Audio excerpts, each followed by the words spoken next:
प्रधानमंत्री मोदी इस वक्त कन्वेंशन सेंटर पहुंच चुके हैं। आज वाराणसी को 1500 करोड़ की परियोजनाओं की सौगात दी है। यूपी के विकास की लिस्ट गिना करके योगी आदित्यनाथ की तारीफ की जिस वक्त उन्होंने संबोधित किया। जापानीज एम्बेसडर भी इस वक्त नजर आ रहे हैं। वाराणसी के रुद्राक्ष कन्वेंशन सेंटर, जिसकी रिपोर्ट हमने आपको दिखाई थी, इंटरनेशनल सेंटर है। ये देखिए, भारत और जापान के सहयोग से बना है। जापानीज एम्बेसडर भी साथ हैं इस वक्त। रुद्राक्ष कन्वेंशन सेंटर, जिस वक्त शिंजो आबे आए थे उस वक्त इस थॉट को सोचा गया था और इसे आगे बढ़ाया गया था, तब इस पर काम करना शुरू किया गया था। तो एक बहुत बड़ा कन्वेंशन सेंटर है जिसमें ऑडिटोरियम है, समारोह हो सकते हैं और सांस्कृतिक झलक, काशी और क्योटो आपको याद होगा, वो सांस्कृतिक झलक अंदर दिखती है और उसी तरीके के कार्यक्रम होंगे। और ये पूरे उत्तर प्रदेश का सबसे बड़ा कन्वेंशन सेंटर है। संस्थान को समय से समर्पित करना बड़ी बात है। बधाई हो वाराणसी के लोगों को, उत्तर प्रदेश के लोगों को। प्रधानमंत्री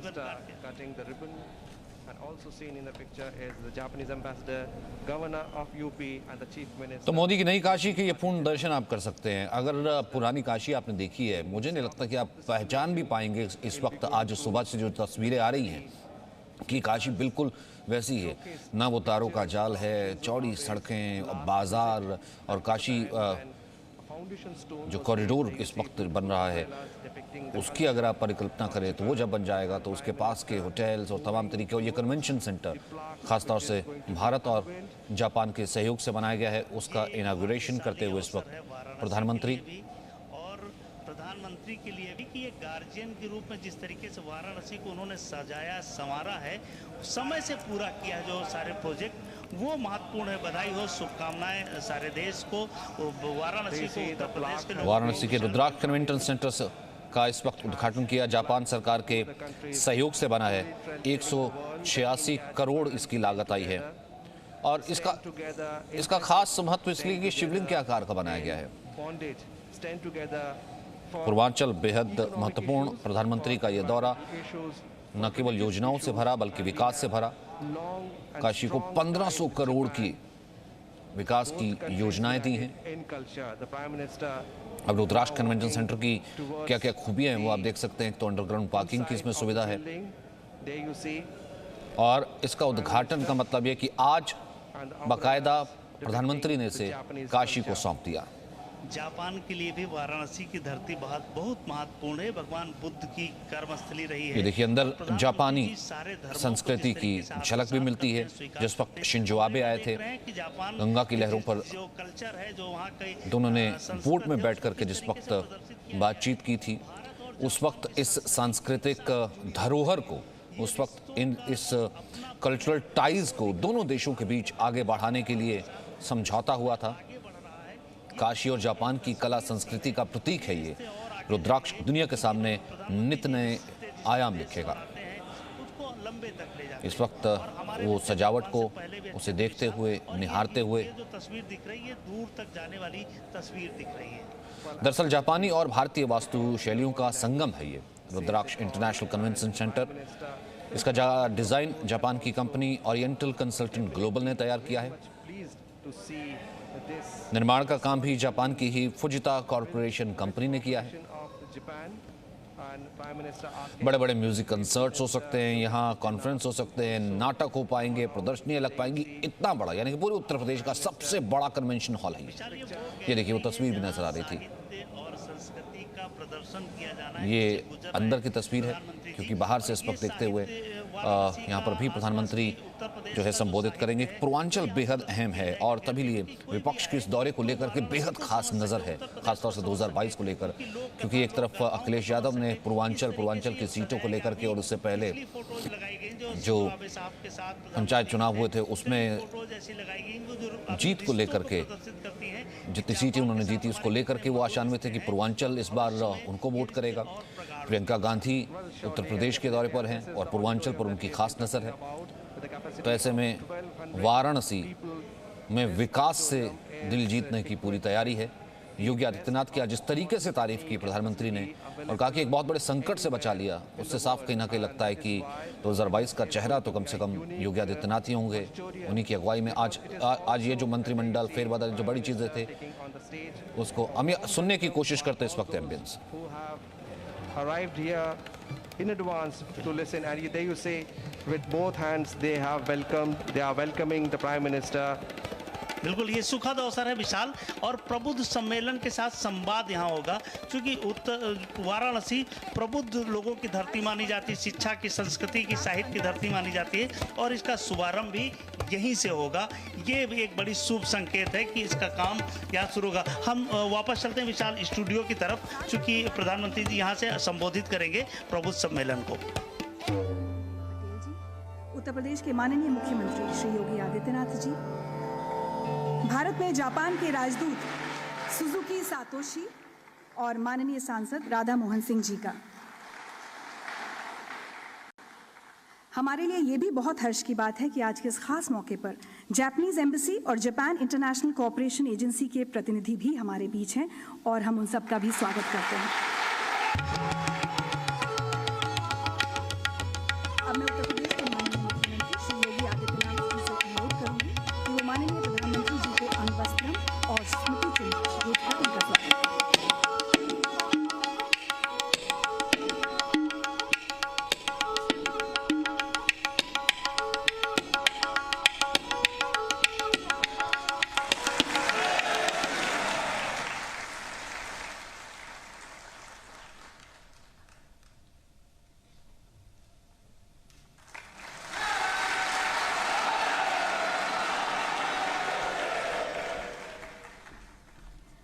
और अब मैं माननीय मुख्यमंत्री जी से निवेदन करूंगी कि वे स्वागत उद्बोधन दें।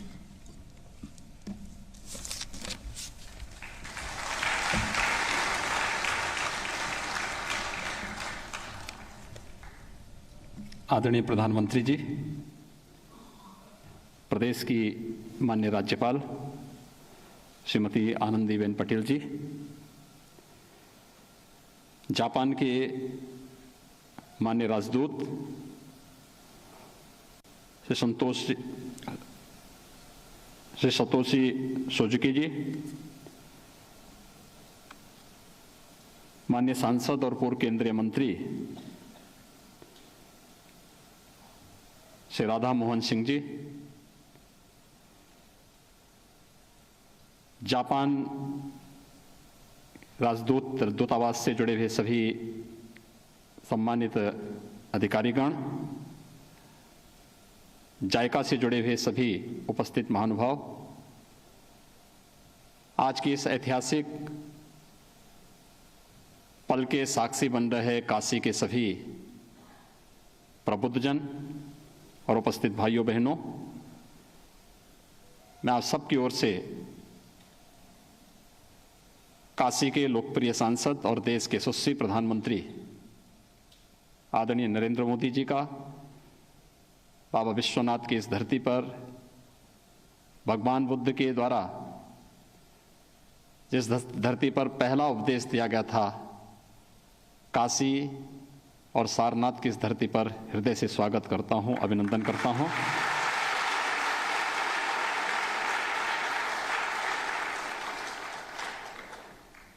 आज का दिन हम उत्तर प्रदेश वासियों के लिए और खास तौर पर काशी वासियों के लिए अत्यंत महत्वपूर्ण दिन है। हम सब जानते हैं कि 14 जुलाई 2018 में आदरणीय प्रधानमंत्री जी के कर कमलों से जापान के सहयोग से इस अंतर्राष्ट्रीय कन्वेंशन सेंटर रुद्राक्ष के शिलान्यास और भूमि पूजन का कार्यक्रम संपन्न हुआ था। काशी धर्म, अध्यात्म, साहित्य, कला और संगीत की पौराणिक और ऐतिहासिक पृष्ठभूमि से जुड़ा हुआ देश का एक बहुत महत्वपूर्ण केंद्र रहा है। यहाँ के विद्वानों, कलाकारों साहित्यकारों के लिए कोई एक ऐसा मंच जहां से एक साथ इतने बड़े पैमाने पर वे अपनी कला को देश और दुनिया के सामने प्रस्तुत कर सकें। दशकों से इसकी मांग थी। आज अंतर्राष्ट्रीय मानक के इस केंद्र का उद्घाटन आदरणीय प्रधानमंत्री जी के ही कर कमलों से काशी में संपन्न होने जा रहा है। यह हम सबके लिए अत्यंत ही आह्लादकारी अवसर है। मैं इस अवसर पर आदरणीय प्रधानमंत्री जी का हृदय से आभार व्यक्त करते हुए अभिनंदन करता हूं।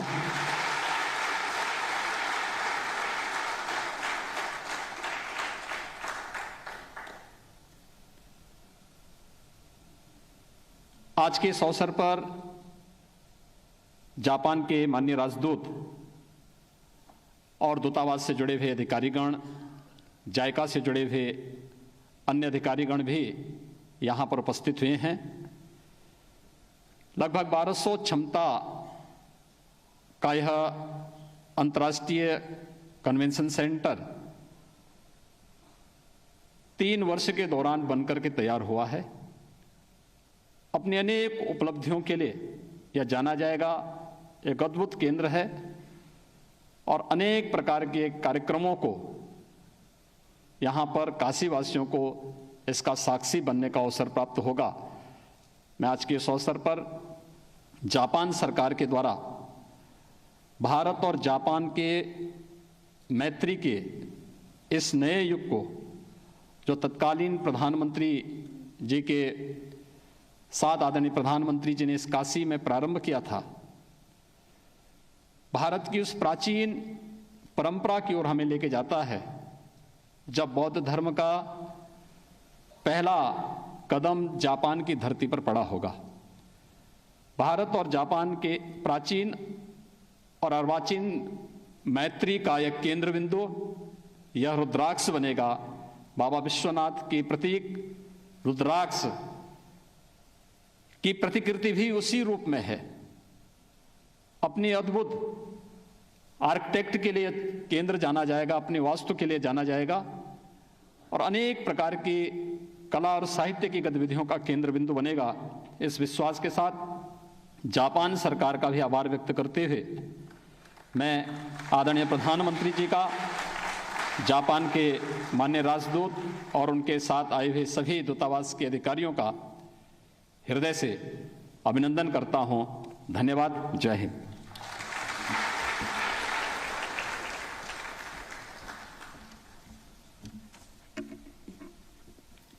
धन्यवाद मुख्यमंत्री जी।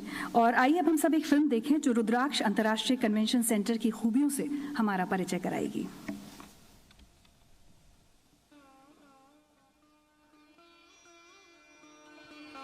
With strong civilizational links between the people of the two nations, India and Japan share the common heritage of Buddhism and commitment to democracy.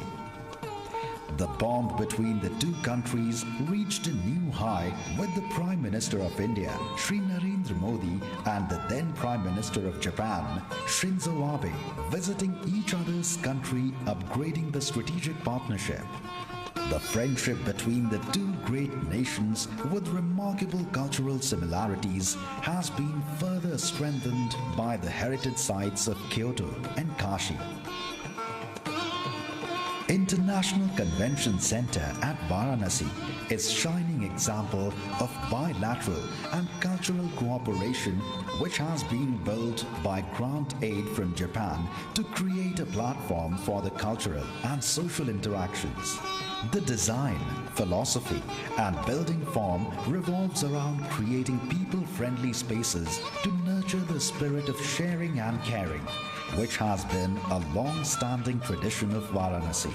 Multi-purpose grand entrance lobby connects dedicated meeting and conference rooms, which can be used as art gallery space as well for showcasing the city's talent. Multi-purpose pre-function areas enable and facilitate better organization and interaction among the guests. The convention center will host the contemporary needs like conferences and summits and serve the city's long ongoing tradition for Indian classical music, dance and theatrical performances. An international standard and acoustically well-designed auditorium with the capacity of 1,200 seats with well-equipped stage to facilitate multiple-act theatrical performances as well. At the same time, to ensure a technically sound building, the design incorporates high standards of sustainability, safety and universal designs. Kashi is considered the holy abode of Lord Shiva. Rudraksh is a symbol of love and a prasad of Lord Shiva to humanity. The convention center is aptly named as Rudraksh and therefore designed in the shape of Shivling with 108 Rudraksh decorated along its facade. Rudraksh, Varanasi Convention Center, a new landmark to celebrate heritage, culture and friendship.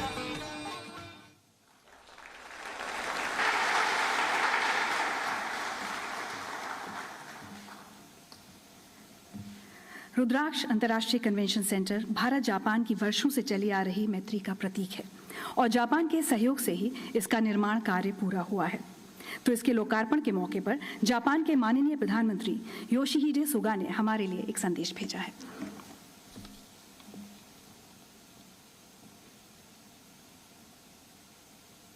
मोदी首相ご出席の皆様、ナマスカール、バルナシ国際協力コンベンションセンターの完成にあたり、日本国政府および日本国民を代表し、心よりお祝いを申し上げます。バルナシ市は、インドの長い歴史と豊かな文化の中心都市です。日本との関係も深く、モディ首相も訪れた日本の古都、京都市と文化学術交流が続けられています。バナーラスヒンドゥー大学と京都大学の大学間交流はその一例です。こうした特別な地位を占める都市に我が国の無償資金協力によって日印友好の証として国際協力コンベンションセンターが建設されたことを大変嬉しく思います。細部にわたり高い完成度を誇るこのセンターは日本企業が設計施工を手掛け、我が国の技術力を示す存在です。モディ首相自らが英知の象徴となるよう願いを込めて、菩提樹の実と名付けられました。このセンターが国際会議や文化芸術行事などの開催を通じ、緊密な日印協力の舞台として用いられ、日印友好の新たなシンボルとなることを期待します。我が国とインドは自由民主、法の支配といった基本的価値と戦略的利益を共有し、長い交流の歴史の中で非常に友好な関係を維持してきました。新型コロナの感染拡大により、現在は相互往来が困難になっていますが、日印で手を携えて、この危機を乗り越え、特別戦略的グローバルパートナーシップの下、グリーン、デジタル、サイバー、保険、連結性強化などの協力をはじめ、日印関係のさらなる発展に取り組んでいく決意です。そして適切な機会にインドを訪問し、モディ首相と共に日印関係をより一層盛り上げていきたいと思います。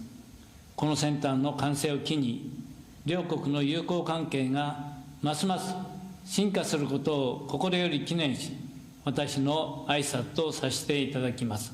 ダンニャワード。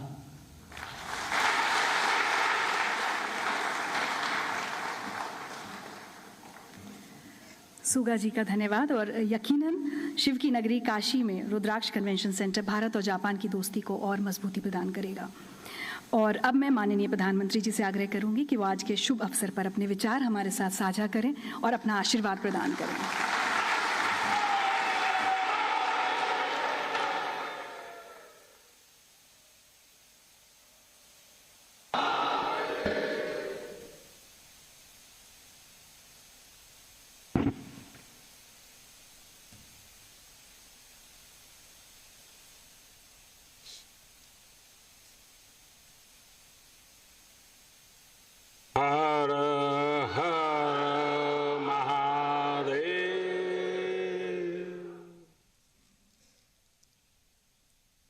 कार्यक्रम में मेरे साथ उपस्थित उत्तर प्रदेश के राज्यपाल श्रीमती आनंदीबेन पटेल, ऊर्जावान और लोकप्रिय मुख्यमंत्री श्रीमान योगी आदित्यनाथ जी, भारत में जापान के एम्बेसडर श्रीमान सुजुकी सातोशी जी, संसद में मेरे सहयोगी राधा मोहन सिंह जी, काशी के सभी प्रबुद्धजन और सम्मानित साथियों, अभी अपने पिछले कार्यक्रम में मैंने काशीवासियों से कहा था कि इस बार काफी लंबे समय बाद आपके बीच आने का सौभाग्य मिला,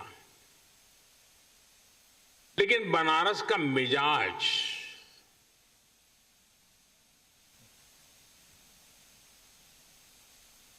मिजाज ऐसा है कि अरसा भले ही लंबा हो जाए, लेकिन ये शहर जब मिलता है तो भरपूर रस एक साथ ही भर करके दे देता है।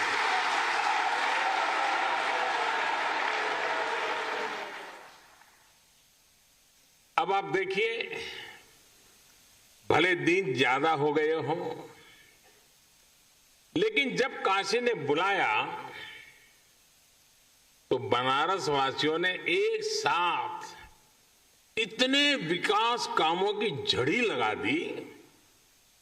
एक तरह से आज महादेव के आशीर्वाद से काशीवासियों ने विकास की गंगा बहा दी है। आज ही सैकड़ों करोड़ की अनेक योजनाओं का लोकार्पण और शिलान्यास हुआ, और अब ये रुद्राक्ष कन्वेंशन सेंटर, काशी का प्राचीन वैभव अपने आधुनिक स्वरूप,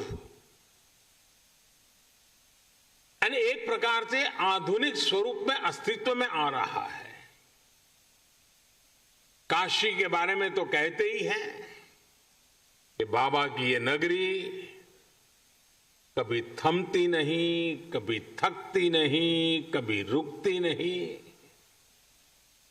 विकास की इस नई ऊंचाई ने काशी के इस स्वभाव को एक बार फिर सिद्ध कर दिया है।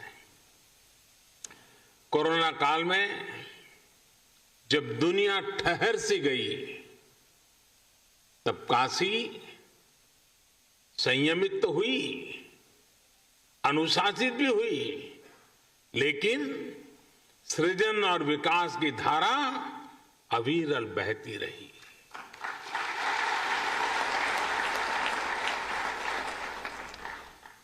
काशी के विकास के ये आयाम, ये international cooperation and convention centre Rudraksh आज इसी रचनात्मकता का, इसी गतिशीलता का परिणाम है। मैं आप सभी को, काशी के हर एक जन को इस उपलब्धि के लिए हार्दिक बधाई देता हूं।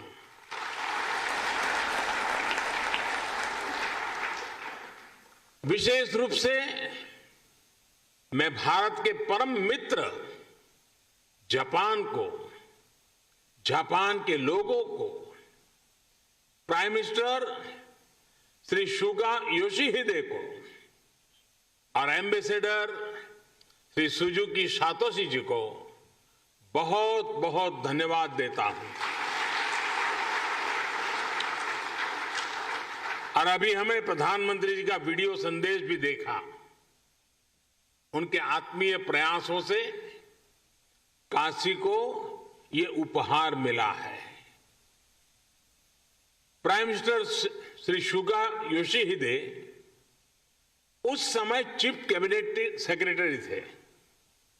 तब से लेकर पीएम की भूमिका तक लगातार वो इस प्रोजेक्ट में व्यक्तिगत रूप से इन्वॉल्व रहे। भारत के प्रति उनके इस अपनेपन के लिए हर एक देशवासी उनका आभारी है। साथियों, आज के इस आयोजन में एक और व्यक्ति है जिनका नाम लेना मैं भूल नहीं सकता। जापान के ही मेरे एक और मित्र शिंजो आबे जी। मुझे याद है शिंजो आबे जी जब प्रधानमंत्री के तौर पर काशी आए थे तो रुद्राक्ष के आइडिया पर उनसे मेरी लंबी चर्चा हुई थी। उन्होंने तुरंत ही अपने अधिकारियों से इस आइडिया पर काम करने को कहा। इसके बाद जापान का जो कल्चर है, उनका गुण है, चिर परिचित उनकी विशेषता है परफेक्शन और प्लानिंग।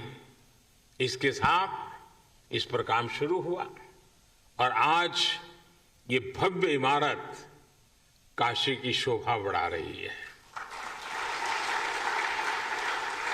इस इमारत में आधुनिकता की चमक भी है और सांस्कृतिक आभा भी है। इसमें भारत जापान रिश्तों का कनेक्ट भी है और भविष्य के लिए अनेकों संभावनाओं का स्कोप भी है। मेरी जापान यात्रा के समय हमने दोनों देशों के रिश्तों में पीपल टू पीपल रिलेशंस में इसी अपनेपन की बात कही थी। हमने जापान से ऐसे ही सांस्कृतिक संबंध की रूपरेखा खींची थी। मुझे खुशी है कि आज दोनों देशों के प्रयासों से विकास के साथ साथ रिश्तों में मिठास का नया अध्याय लिखा जा रहा है। काशी के रुद्राक्ष की तरह ही अभी कुछ हफ्ते पहले ही गुजरात में भी जापानी जैन गार्डन और काइजन एकेडमी का भी लोकार्पण हुआ था। जैसे ये रुद्राक्ष जापान की ओर से भारत को दी गई प्रेम की माला की तरह है, वैसे ही जैन गार्डन भी दोनों देशों के आपसी प्रेम की सुगंध फैला रहा है।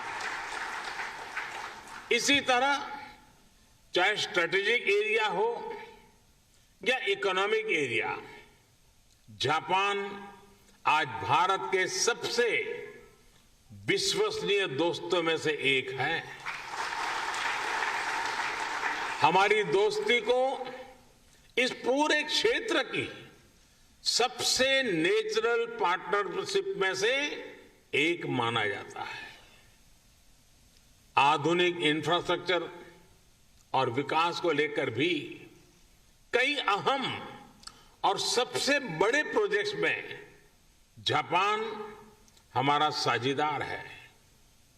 Mumbai Ahmedabad high speed rail हो, दिल्ली मुंबई इंडस्ट्रियल कॉरिडोर हो या डेडिकेटेड फ्रेट कॉरिडोर हो, जापान के सहयोग से बन रहे ये प्रोजेक्ट्स न्यू इंडिया की ताकत बनने वाले हैं। साथियों, भारत और जापान की सोच है कि हमारा विकास हमारे उल्लास के साथ जुड़ा होना चाहिए। ये विकास सर्वमुखी होना चाहिए, सबके लिए होना चाहिए और सबको जोड़ने वाला होना चाहिए। हमारे पुराणों में कहा गया है, तत्र अश्रु बिंदु तो जाता महारुद्राक्ष वृक्षकाः मम आज्ञया महासेन सर्वेषां हित काम्या। अर्थात सबके हित के लिए सबके कल्याण के लिए भगवान शिव की आंख से गिरी अश्रु बूंद के रूप में रुद्राक्ष प्रकट हुआ। शिव तो सबके हैं, उनकी अश्रु बूंद मानव मात्र के लिए स्नेह का, प्रेम का प्रतीक ही तो है। इसी तरह ये इंटरनेशनल कन्वेंशन सेंटर रुद्राक्ष भी पूरी दुनिया को आपसी प्रेम, कला और संस्कृति के जरिए जोड़ने का एक माध्यम बनेगा। और काशी का तो बात ही क्या, काशी तो वैसे भी दुनिया का सबसे प्राचीन जीवंत शहर है। शिव से लेकर सारनाथ में भगवान बुद्ध तक काशी ने अध्यात्म के साथ साथ कला और संस्कृति को सदियों से संजो कर रखा है। आज के समय में भी तबला में बनारस बाज की शैली हो, ठुमरी, दादरा, ख्याल, टप्पा और ध्रुपद हो, धमार, कजरी, चैती, होरी जैसी बनारस की चर्चित और विख्यात गायन शैलियां हो, सारंगी और पखावज हो या शहनाई हो, मेरे बनारस के तो रोम रोम से गीत, संगीत और कला झरती है। यहां गंगा के घाटों पर कितनी ही कलाएं विकसित हुई हैं, ज्ञान शिखर तक पहुंचा है और मानवता से जुड़े कितने गंभीर चिंतन इस मिट्टी में हुए हैं। और इसलिए बनारस गीत संगीत का, धर्म अध्यात्म का, ज्ञान विज्ञान का एक बहुत बड़ा ग्लोबल सेंटर बन सकता है। साथियों, बौद्धिक विमर्शों के लिए, बड़ी सेमिनार्स और कल्चरल इवेंट्स के लिए बनारस अपने आप में एक आइडियल लोकेशन है। देश विदेश से लोग यहां आना चाहते हैं, यहां रुकना चाहते हैं।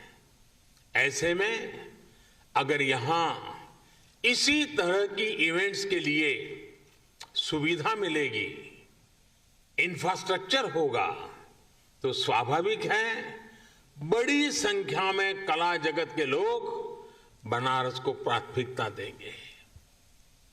रुद्राक्ष इन्हीं संभावनाओं को आने वाले दिनों में साकार करेगा। देश विदेश से कल्चरल एक्सचेंज का एक सेंटर बनेगा। उदाहरण के तौर पर बनारस में जो कवि सम्मेलन होते हैं, उनके फैन पूरे देश में और दुनिया में हैं। आने वाले समय में इन कवि सम्मेलनों को वैश्विक प्रारूप में इस सेंटर में आयोजित किया जा सकता है। यहां 1200 लोगों के बैठने की व्यवस्था के साथ सभागार और सम्मेलन केंद्र भी हैं, पार्किंग सुविधा भी है और दिव्यांग जन के लिए भी विशेष इंतजाम है।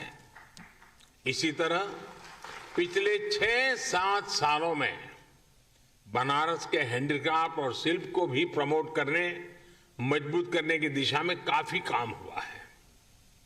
इससे बनारसी सिल्क और बनारसी शिल्प को फिर से नई पहचान मिल रही है।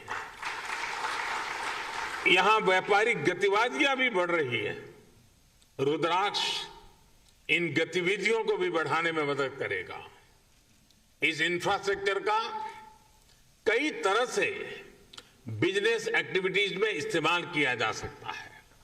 साथियों, भगवान विश्वनाथ ने तो खुद ही कहा है, सर्व क्षेत्रेषु भूपुष्ठे काशी क्षेत्रम चमे वपुः, अर्थात काशी का तो पूरा क्षेत्र ही मेरा स्वरूप है।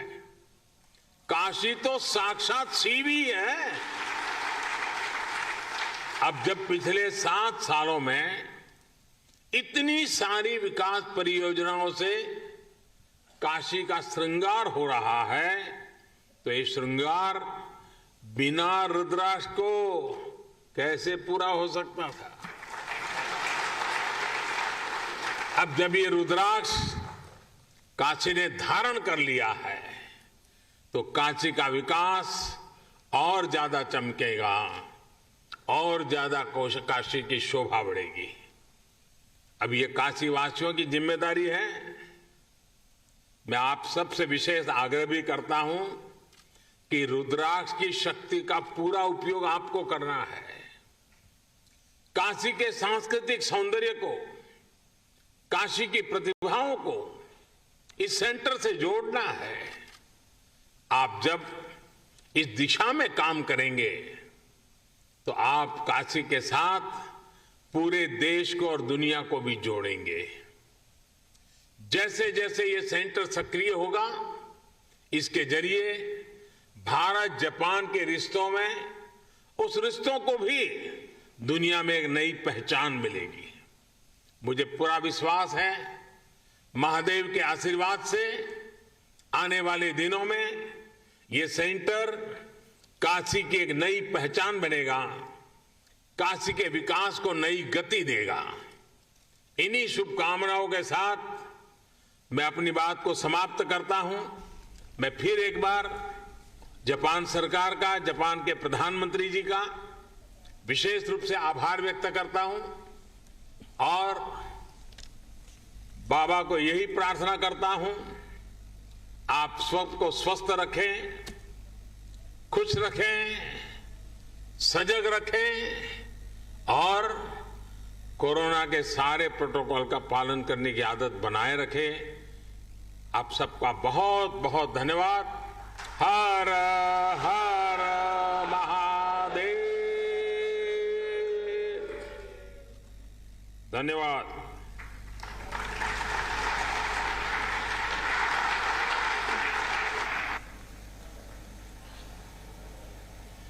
तो अब काशी ने रुद्राक्ष धारण कर लिया है। वाराणसी के रुद्राक्ष कन्वेंशन सेंटर से प्रधानमंत्री नरेंद्र मोदी इस वक्त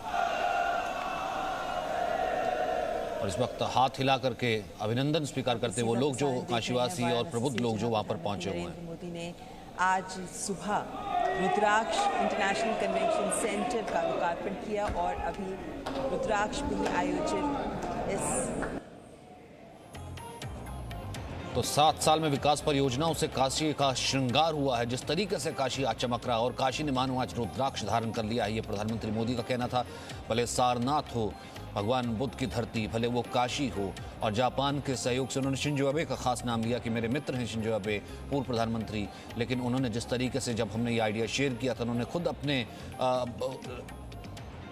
अपने लोगों को कहा और अपने साथियों को कहा कि जितनी जल्दी हो सके इस पर काम शुरू किया जाए, इससे काशी का श्रृंगार होगा। और आज मानो 4 चांद इसमें लग गए हैं। जिस तरीके से ये कन्वेंशन सेंटर आज काशी को समर्पित कर दिया गया है।